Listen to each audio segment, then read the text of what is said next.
Liver ni macam mana doktor punya pandangan? Is it good product untuk hati tu? Ya, sangat bagus lah.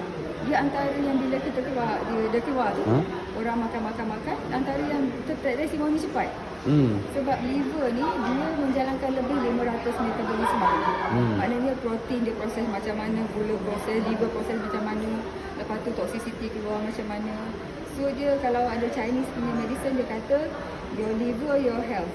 Dia ibarat kalau macam airport, ada apa menara kawalan tu, siapa landing, siapa terbang, siapa dia yang tetapkan. Dia liver lah tu. Jadinya satu lagi, bila dia proses dia bagus, kolesterol pun dia rendah. Gula proses kat situ, antioksidan gula tatarum tu keluar.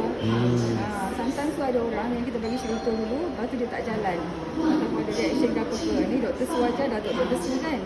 Dia kata kita rehat je semua dulu, kita on untuk liver dulu. Kuatkan liver dulu. Bagi masa untuk liver.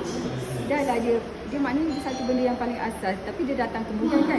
Mungkin founder mengambil masa sikit untuk siasat apa semua, betul dah jalan dulu, jalan. Kemudian bila ada kalau orang yang baru bermula, baru ada kita punya ada lift form semua ni kan. Kalau Dr. Su saya pun setuju dengan dia kata antara yang terawal dia start, kita on untuk liver dulu. Kasi liver dia lancar dulu, toksin apa keluar dulu, metabolisme lancar, cantik dulu, kita boleh tambah benda lain. Sebab dia detox tu.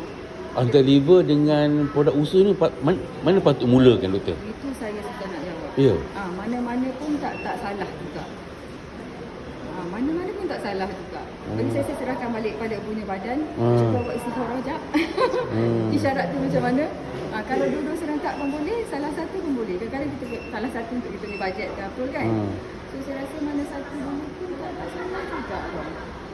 Nak precise sendiri tahu macam mana, saya pun nak satu. Apa yang terlintas pada waktu tu je lah. Katakanlah dia ketara, simptom sakit perut, tak lawas, pencernaan, kita on lah ni lah dia.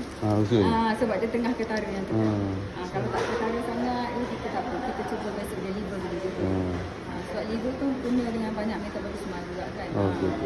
Okey doktor. Actually boleh kita tukar, boleh try. Sebab produk food. Boleh. Dia bukan drug, kita bukan jangan main-main.